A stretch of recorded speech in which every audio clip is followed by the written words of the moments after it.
पुन्हा एकदा जरांगे पाटलांनी उपोषणाची घोषणा केली आहे. 29 ऑगस्ट 2026ला जरांगे पाटलाची उपोषण करायची वेळ आली. अत्यंत दुर्दैवी बाब आहे. अनेक जी आर मागं जी आर आणि SOP सरकारचं सुरू आहे. 6, 8, 9, 10 उपोषणं झाली तरी पण दरवेळेस सरकार जरांगे सरांना मागण्या त्यांच्या मंजूर करते आणि पुन्हा त्या मागण्या मंजूर केलेल्या त्याची पूर्तता कशी होणार नाही याचा बंदोबस्त करते.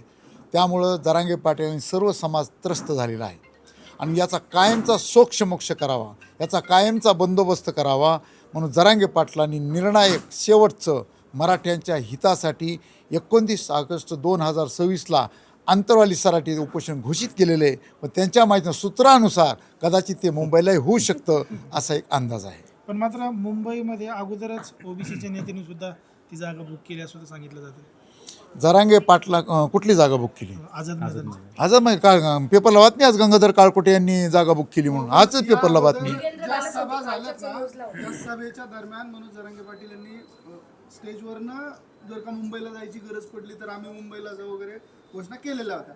तर त्या घोषणांच्या नंतर ॲडव्होकेट ससाने समथिंग कोणीतरी व्यक्ती आहे त्यांनी ऑलरेडी मुंबईमध्ये आझाद मैदानावरती आम्हाला देखील इकडे उपोषण करायचं आणि यासाठी आम्ही आधी अर्ज दिलेला आहे असं बातमी सध्या हे समोर पहा, येतेय. काही लोकाला मुंबईला जाऊन फेमस व्हायचं असते. जरांगे पाटलाचा कचका असा आहे ती जिथं बसते तिथं आंदोलन करू शकतं.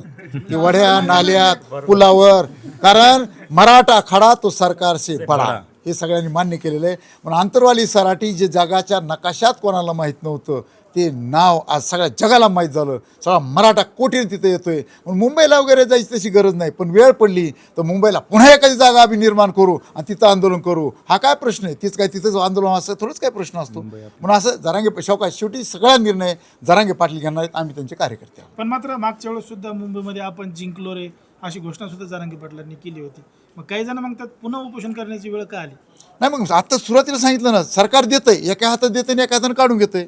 जसं कराची गोष्ट असते, एका बाजूनं काहीतरी द्यायचं आणि दुसऱ्या बाजूनं काढून घ्यायचं. सरकार देते त्यावेळेस ती मागण्या दबाव कमी करण्यासाठी मागण्या मंजूर करते. पण हळूहळू मग अधिकार, जसं आता बावनकुळे साहेबांनी पत्र दिलं, किती गाजलं ते प्रकरण, काय गरज आहे? लिखी पत्र असतं कुठं? म्हणजे अशाच चुका ते करतायत आणि त्यामुळं मग हे प्रश्न मार्गी लागत नाहीत. जे सहज प्रमाणपत्र मिळत होते ते आता अडवायला लागलेत. मग ते वरून आदेश नाही, तुम्हाला काही बोलता येत नाही. ह्याचं कारण काय आहे? हे सगळं त्याचं कारण आहे की सरकार याला अनुकूल नाही. त्याला अनुकूल करण्यासाठी जरांगे पाटील उपोषण. मग या सगळ्या आंदोलनाचा काही फायदा होतोय का? कारण काय जण म्हणतात काहीच फायदा होत नाही म्हणून. फायदा होत नाही. काय दिसतंय सगळे हे जे शैक्षणिक फायदे झाले, हे आता मी माझ्या अख्ख्या खानदानात पहिला प्रमाणपत्र माझं ओबीसीचं मिळालं. कोणामुळं? जरांगे पाटलामुळं. मग माझं कुठं प्रमाणपत्र होतं?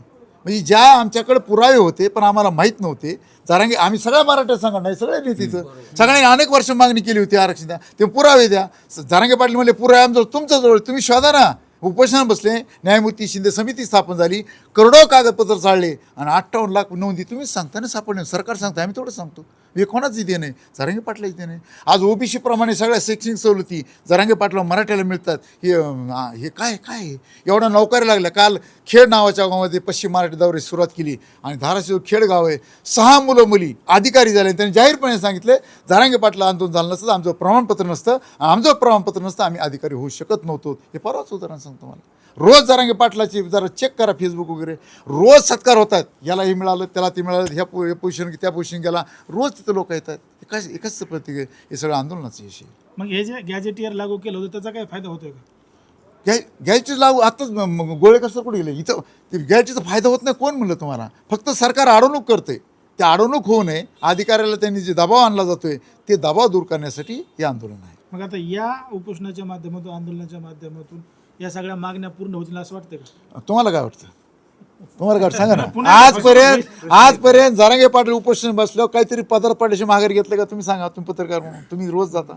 जरांगे पाटील एकदा बसले ते एकदा आणि पुन्हा एक सांगितलं, ते माझा मुद्दा मिटिंगमध्ये सांगायचा राहिला, ज्याच्या काही समस्या आहेत ते कागदपत्र घेऊन आंतरवालीला उभं राहायचे, येऊन बसायचे. जरांगे पाटील म्हणतील कोणाला प्रमाणपत्र अर्ज दिला मिळालं नाही, हातवरी करा, हातवरी करा. चला कोण कोण आहेत ह्यांचे प्रमाणपत्र देऊन टाका तरच उठतो. हां चला कोणाकोणाचं काय व्हॅलिडिटी होतं काय होत नाही बघा ह्यांचं काय कोणाच्या नोकऱ्या गेल्या मिळाल्या त्या कोण आहेत ते सांगा ह्यांचा असं तुकडा पाडणार तिथं असं नाही झाली बैठक गोपनीय चला चला सुटलं पोषण असं नाही ते म्हणतात कागदपत्र येऊन बसा हे जरांगे पाटलाच वाक्य सांगतो माझं मनाचं नाही आणि ते तिथं नोंदींच्या अगेन्स्ट या वेळेस आता प्रमाणपत्र दिलेच गेले पाहिजे हा मुख्य मागणी सगळ्या जेवढ्या समस्या आहेत त्या सगळ्या समस्या घेऊन जरांगे पाटलांनी तिथं बोलविले सगळं आता जर कुणी आलं नाही ते जरांगे पाटला दोष नाही तुमच्या ज्या समस्या आहेत त्या घेऊन तिथं कागदपत्रासहित यायचं आणि ते दाखवायचे ते पूर्ण करूनच उठायचे हे जरांगे पाटलाचं माझं मनच बोलत नाही मला हे म्हणायचं होतं सर की ज्या वेळेस आता ज्या नोंदी आहेत ज्या लाखोंनी जे काही आकडा सांगितला जातो तेवढ्या नोंदी आहेत असं सरकारचं म्हणणं हो 58 लाख 58 लाख नोंदी आहेत असं सरकारचं म्हणणं आता एका इंटरव्ह्यू मध्ये जरांगे पाटील असं म्हणाले होते की ज्या 58 लाख नोंदी आहेत आमच्या त्या 58 लाख नोंदींच्या अगेन्स्ट आम्हाला प्रमाणपत्र द्या. हो मग ही मुख्य मागणी आहे का ह्यावेळी नाही हो का जरांगे पाटलाच्या वतीने मी बोलणं योग्य नाही सगळं ते त्यांचे अधिकार आहेत पण हे जे तुम्ही आम्ही टीव्हीवर जे ऐकतो चॅनल ऐकतो तर त्यांची पहिली मागणी की 58 लाख ज्या नोंदी आहेत त्या आम्हाला द्या तुम्ही जर नोंदी मिळाल तर प्रमाणपत्र द्या ना ह्यात वाईट काय सांगा तुम्ही त्यातनं पूर्ण पाथ क्लिअर होऊन जाईल की जर का 58 लाख नोंदी आहेत का नाही हे बी क्लिअर होईल जर का त्या आहेत तर त्या जर समोर आल्या Yes, तर प्रत्येक 58 लाख पैकी प्रत्येक व्यक्तीला ते प्रमाणपत्र काढण्यासाठी सोपं होईल आणि ते प्रमाणपत्र त्यांचं निघून हो हे ती मागणी आहे आता ते मला बोलण्याचा अधिकार नाही तो जरांगे पाटलाचा अधिकार आहे त्यावर मी भाष्य करणं योग्य नाही पण ते जे बोलले ते मी सांगायला लागलो तुम्हाला त्यांच्या वतीने पण मात्र काही अभ्यासक म्हणत होते की त्यांच्या दुसऱ्या मागणी होत्या हो का मी फार छोटा कार्यकर्ता एक चळवळीतला मला अभ्यासकावर मी अभ्यासक नाही मी कार्यकर्ता आहे मी प्रचारक आहे हे समाजाचं जे दुखणं आहे ते समाजावर न्यायचं समाज चला चला मारायचं डमडम डमडम वाजायचं घेऊन जायचं हे काम करतो मी विचारवंत अभ्यासक बिलकुल नाही पण त्यांचं म्हणणं आहे ना नाही आता त्यांचं म्हणणं मी ऐकलंच नाही मला ते सांगता येत नाही मी छोटा कार्यकर्ता आहे त्याचं उत्तर जरांगे पाटील देत नाही तर मी कुठं देऊ त्यांचं म्हणणं त्यांनाच विचार हा मी कसं सांगू त्यांना विचार त्यांचं काय म्हणणं आहे आणि त्याचं उत्तर देणारे लय लोक आहेत आमच्याकडे त्यांच्याकडे जा माझ्याकडे नाही ते उत्तर बरं आज जी बैठक आपली आयोजित झाली होती पार पडली यामध्ये तुम्ही काही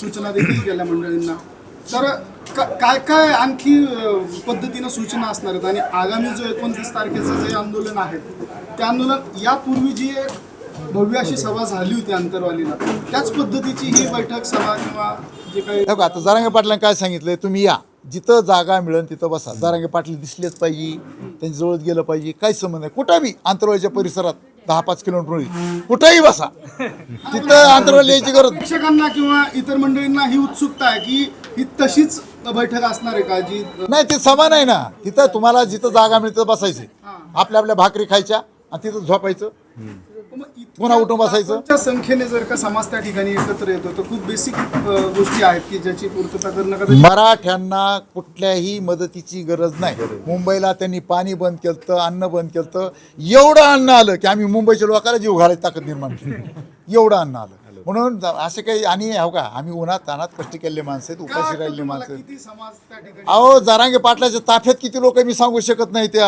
नियोजनात मला रोज विचार मुक्कामाला किती लोक आहेत मला काय सांगू जगन्नाथाचा रथ आहे जेवढे येते तेवढे रोज अंदाज चुकायचे आमचे रोज झोपायचे एवढ्या गाद्या टाक्या एवढ्या रूम कर अशी परिस्थिती आता ह्यो समाज आहे म्हणजे मोजके लोक असून आम्हाला सांगता येणार किती मुक्कामाला आहेत आता इथं आव्हान केलंय आणि काय सांगा कदाचित जरांगे पाटलाची सभा झाली त्याचं रेकॉर्ड हे उपोषण मोडील काय सांगा कदाचित हीच ती वेळ असेल किंवा हेच कारण निर्णायक लढाई ना आणि सगळ्या लोकांनी हे काही किरायचे लोक आहेत काय इतकं वेळ बसले आपापले अन्न भाकरी खाऊन कामं धंदे करून आलेले लोक आहेत हे फक्त ट्रेलर आहे पिक्चर अभि बाकी आहे तो 28 तारखेला दिसेल आपल्याला